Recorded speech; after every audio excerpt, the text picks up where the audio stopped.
All right, October 23rd, 2019. I've had some people asking about the status of the car, so I thought this might be the easiest way to do this. Actually, just show you.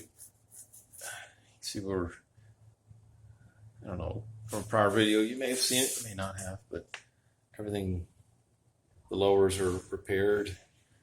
The wheel well's done. All the metal's replaced. This lips cut back. We thinned the lip back. You can kind of see it right there. And then pulled it out just a little bit. And then, of course, we're using the body filler to get the line nice and smooth back again. And all this we had to replace. So all that's new.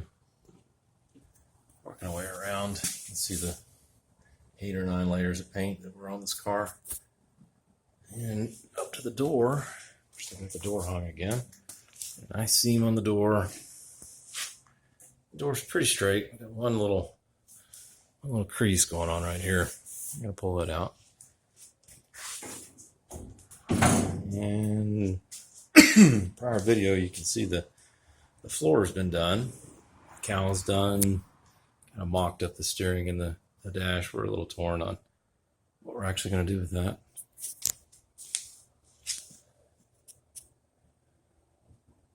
Kind of get an idea of where we're at. Hinges, of course, are built or rebuilt. Everything's painted. Everything's dusty at the moment, so it's a little rough. And picked an idea what we're going to do with the suspension of the car. There's my helper. Check on things. And replace the arms and the pads and the shocks, of course, and eventually we'll pick a spring we're going to run on it. We're going to run it largely factory. We are going to do the Shelby drop, so we'll move these down an inch. We can get away with an inch on the stock ball joint, easy. And gonna go with the drums to start with. So we'll have the drums all the way around. They'll be manual. It's gonna be a man's car. Oh, a little bit of work on the valence. Pull some major dents out of it. It's pretty rough. It had, there was at least a 1/2 inch of Bondo trying to. Somebody tried to make this flat again. It's pretty epic. Of course, these pieces are new. Everything forward to the shock tower is replaced. Except for the frame. Luckily, it was still in good shape. Any major pops.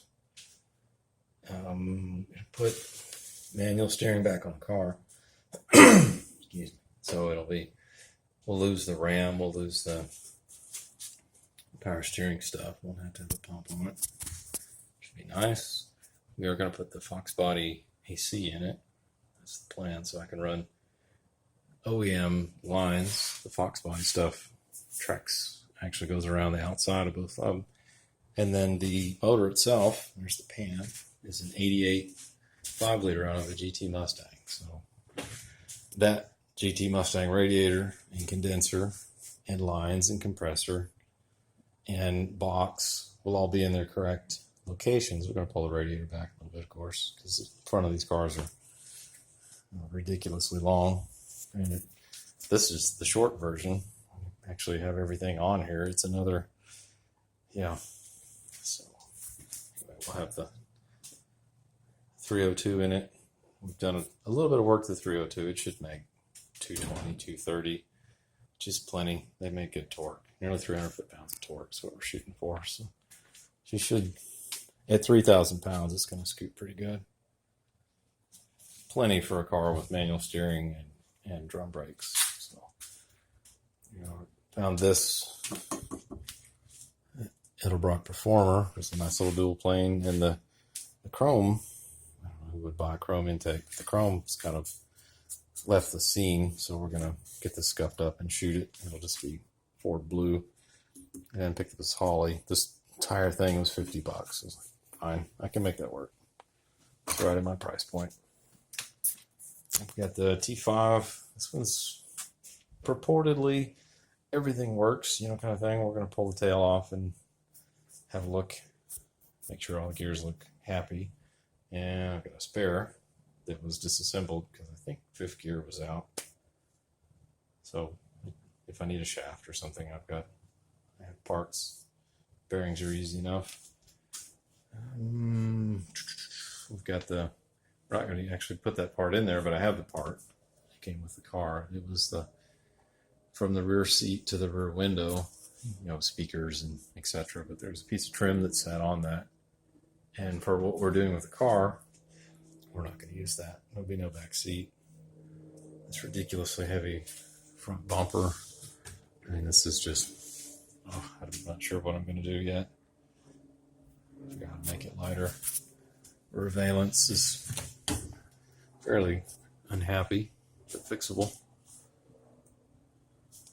Just haven't done anything. This is, who knows what car this came off of, but I think it was originally on this car, because that's the original paint, and it's got Krylon on it. But the rest of the car had like multiple colors on it, so it was, I don't know. And I like the lime gold, and I originally thought, well, it has to be lime gold. I'll put that back on, but plans change. Not building a Mach 1. This is the inside of the left front fender, this kind of structural support piece. Got it cleaned up. Of course, get this straightened back up again. This was a little crunched. I think somebody tried pulling it with a chain or something. That's for the front hood hinge. So there's some kind of in front of the front grille trim and body piece, and it's kind of frightening stuff. This fender on the passenger side is actually in pretty good shape. And its door, unfortunately, is laying right there. I'm going to get it reconditioned so we can get it back up here. And it's actually has some kind of nasties going on there. Something might have been living in there at some point, but I'm going to have to do some structural on it. The driver's door is in very good shape. But this one was probably had leaves and stuff packed in it, and then the rust, of course. We'll get it. And the hinges are done. They're just waiting on the door. And all of this, of course, was all rebuilt.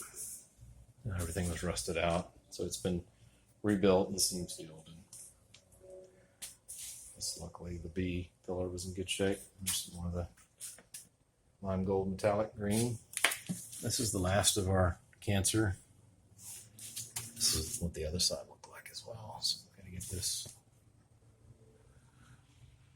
stuff replaced, put some metal in here, and it's the same way on the inside as well. It's in pretty rough shape. There's my helpers back, and you can see more of the collage of colors this car was. Really interesting. I'm being attacked by the cat. I let him in the house. Come on, let's go. So that's where we're at. The motors, I now have all the pieces, put the motor together. So we're going to try and get that together in the next couple of weeks. And then, come on. And then get the motor set in the car, because we've got some more fab work to do.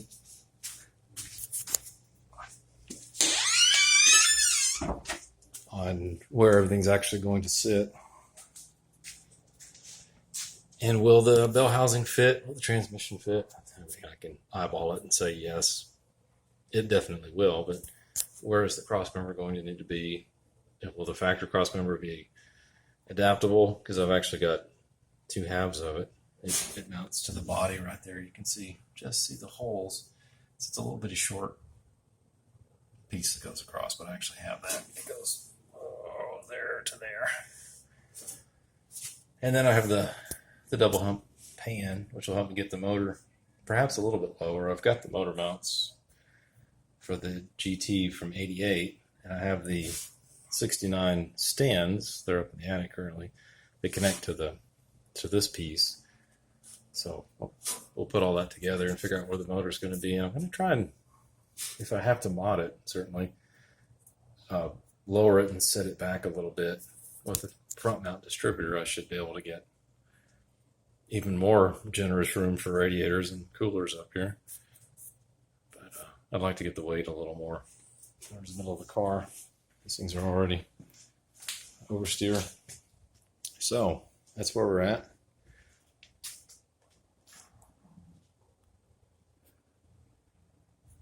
It's actually pretty exciting.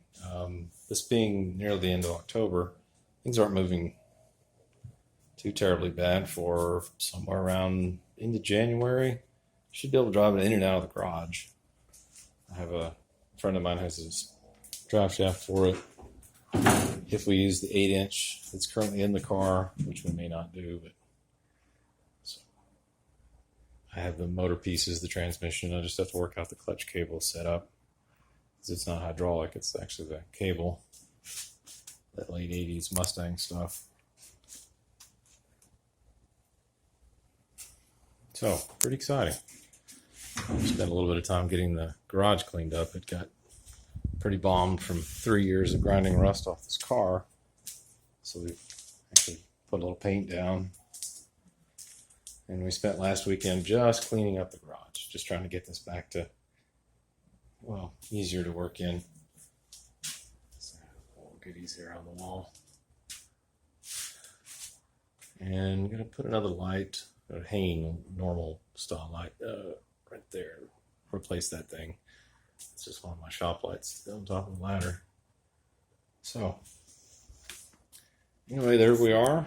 And I'm not going to make any promises, but I'm certainly going for somewhere in January. Have plates on it and a tags, a sticker, and have at least the ability to move around under its own power. So we'll see. Stay tuned.